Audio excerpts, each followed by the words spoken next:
So I recently went to Destin, Florida, and had the opportunity to make some sandcastles, which of course I'd planned to do. I've actually done this for a few years. And I like to make something that's very artistic and pretty and interesting. I don't want your run-of-the-mill sandcastles. Now, I'm not talking about making some beautiful, detailed sandcastles that you just absolutely can't even believe were made from sand. Okay, it is not to that level. This is still going to look very homemade, as you will see. But you can make some sandcastles that are pretty cool. Okay, pretty cool than the ones that you typically see. So here are the supplies that I have that I take with me. Now at the end of the video, I'm going to show you the very basic supplies that you need, because actually out of what you're seeing here, I only use a few of these tools. I started out thinking I was going to want to use all of these, but come to find out there are just a few of them that I use that accomplish almost everything that I do. So this is what I have, and I'm going to show you now what I do to create sandcastles. Now this is like 2 hours worth of footage that I've condensed to like 10 or 15 minutes. So this is all in fast forward. Just want to throw that out there.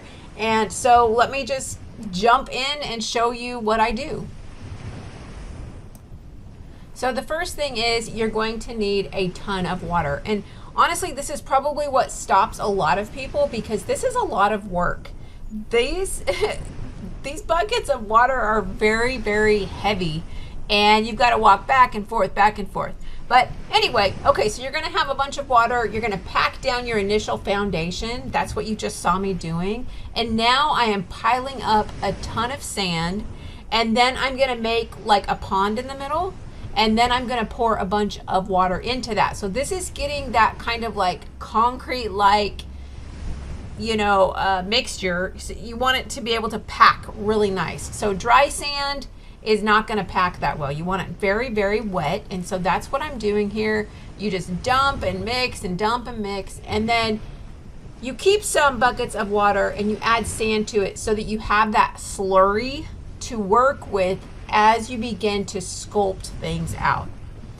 And also see there how I'm just kind of adding, I'm scooping out some more water. I'm adding in some extra sand. That's called sculpting. And it helps you to fill in parts, like little areas that need more sand or that need to be a different consistency to add more water. So anyway, here I am. I'm just kind of getting some structure going here. And then I'm packing it down. So you'll notice I'm adding water, I'm adding sand, and then I'm packing this down. You want that sand to be very packed, because that's what's going to give it the structure when you start to carve and sculpt around it. So you can see it's kind of starting to look like a concrete block there. And that's a putty knife that I'm using. I use the putty knife all the time. It is so handy. You can buy those at Walmart for a few bucks. The putty knife I use, I would say probably 80% of the time. What I'm doing there is just getting some very packed sand in a bucket. And this is your standard way of building a sandcastle. You might not have realized how long it took that sand to come out of the bucket, because this is in fast forward. But when there's no way for that air to escape as you're trying to pull a mold off, it will take longer. And that's why the buckets really are not that good for building the form. And that's why you see here I'm sculpting so much. It's just actually easier and quicker. So right now I'm building up a form there on the top, and you'll notice there's kind of a ramp there on the side that I'm building up. That's actually going to turn into stairs. And now you can see I use a pastry knife to dig out underneath. Well, I just did it. Actually, it's going so fast I'm having a hard time keeping up. Now I'm making the steps. You notice I used that putty knife and then a straw to blow away the excess, and then that's like a mechanical pencil there. That helps you to draw in rock-like structures to make it look like brick and rocks. It just adds a little extra pizzazz to your castles when you have that rock look. And the straw, you need to be really careful with that, because it can blow sand right back into your eyes. So especially if you're working with kids, Be careful with that straw. It's super great for getting that excess sand away, but it can be very hard on the eyes. Now here what I'm doing there on the side is I'm trying to do like a layered boulder look. And so I'm carving it out and then blowing away the excess, and then I'm building up a stairway along the side there at the very bottom. So I start by doing that as an arch. You know, it's just like well, a hillside. Oh wow, now I'm turning my camera. That was abrupt. Okay, so now I'm doing another addition. Actually here I'm gonna end up doing an arch. And when you're gonna do an arch, you really, really need that sand packed. I mean, you always want the sand packed, but if you're gonna do an arch or a tunnel of some sort, you definitely want it packed. Now what I have there is a piece of pipe and it's open on both ends. And you just watch how easy that form comes off of there. That is like my go-to form right there. But it's a very small pipe, so it's not like I can build up big structures. There, see, it just boom, came right off. I didn't pack it very well, so you can see there's a lot of like structure around that, like a lot of broken areas of the sand. I didn't pack it in very good, but it kind of gave it a cool detail. So I did leave that.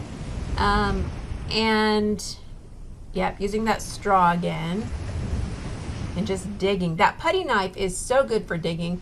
Oh, and here you can't really see quite what I'm doing, but that's that pastry knife. That is super handy for digging out really long, deep tunnels. And that's a little Jello mold there, that little metal cup that you saw. That's cool for making just little designs on top. The metal seems to release the sand easier because that sand, it has a very, it's almost sticky against plastic buckets, and that's why it's so hard for it to like fall out of the bucket when you're lifting it. But the metal seems to actually release the sticky sand a lot easier. Oh wow, more movement. Okay, so now here I'm going to show you how I do these boulders around the castle. So you can see those are kind of like big rocks, and I use that putty knife once again. So basically here you don't even have to have the sand that wet or even that packed for this. I start by just going out at an angle, and then I go in along the bottom at the opposite angle to give it depth. And then now I'm getting ready to do another one, which didn't realize the camera was not in the right position, but that's okay. You can kind of just see what I'm doing. I just go around, I scrape away the excess, and then I carve in, you know, at a hard angle there inward to get that boulder look. And so there's a tunnel I've been working on. And here I am. I'm going to do some more rocks, I think. I think this I was going to try to do a stacking look. So you see first, you could, that's a great angle. You can really see what I'm doing here because I go out at a long angle at first. Oh, and here's some stairs. Let's just watch this here. Because the stairs, I mean, if you learn nothing else, if you can do the stairs, your kids are going to have so much fun making castles. The stairs are just so much fun. Okay, back to the boulders here. So you can see how I go out at that, like, I don't know what, a long angle, I guess, and then I go in, I cut inward. I wish I knew geometry better. I guess I could explain that better, but you just want to give those boulders depth is what I'm getting at. Hopefully that's obvious here from what you're seeing. And then, see, I'm doing stacked boulders there. I'm new to the stacked boulders. I haven't done that many of them. So this was new for me, so they probably don't look the best. But those boulders are really easy to do. The stairs and the boulders are super easy features that just make your castle look, it just gives it a professional look. You just don't see it very often. You don't see the stairs and the boulders, and so because you don't see it very often, it just really stands out and it looks professional, like you actually know what you're doing. I mean, people will stop and ask me if I'm an artist, you know, like I'm doing something special, and I really have no idea what I'm doing. I just go out there and start digging. It basically is what I do, just because I'm a kid at heart. I just want to play in the sand all the time. So I just went ahead and jumped ahead because those boulders were kind of getting drug out. This is the finished castle. Is it a beautiful princess castle? No. I mean, it is very handmade. It looks like it was made from someone who is not, you know, a professional sand castle maker, but it still has a lot of details that you normally don't see. I've got these stair steps all the way around in different areas. I've got some tunnels in there, and I have these different rock textures, you know, around the castle. And of course, the boulders on the outside that I absolutely love just kind of set it apart. And honestly, the real reason I do the boulders is because it keeps people out away from the castle, so they kind of know to like stop and look and go around. So it just kind of gives them a moment to stop so they don't just trample over your castle. I found that using a cookie cutter, I've got this plastic cookie cutter here, made a really cool effect, just like to add texture to flooring. And so I think that would be a really good idea. Probably not metal cookie cutters, because those could be dangerous. You could step on them. The plastic is more durable and it's brighter so you can see it. And then this is like, you can see the tunnel, and you can see a part of my tunnel actually collapsed here. And so when that happens, you just make the best of it. You try to make it look like ancient ruins or something. And you just carve it out and have fun with it. But you can see here all the different little stair steps that I have going on. And then this is just another angle showing you, you know, the different rocks around the castle. I told you in the beginning I would reduce the tools to what I would take if I went again and I had limited resources. And you are looking at it right here. This is what I would take.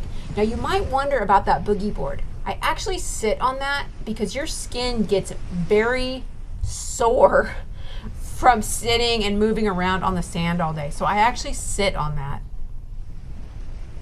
And if I had to really reduce it, this is what I would take. And in fact, I could eliminate the boogie board if I wore pants or just like longer shorts to protect your skin. And if you're only going to use this many tools, you don't even need the wicker board there on the back that's holding my tools. I could just keep all the tools in the bucket, you know, as I was building. So I hope you loved this video, and I hope you learned about sandcastles. I know this video wasn't perfect. I didn't have a script. I just kind of got the video footage and threw it here into my Camtasia video producer and started talking. So if you have any questions, just leave them in the comments and I will get back to you. I absolutely love making sandcastles. I hope to make more. And also in the comments, share your tips and tricks if you've learned something or you have some cool tool that you've used that you want to share. And of course, go ahead and like the video and follow my channel. Hey, why not? Happy sandcastling!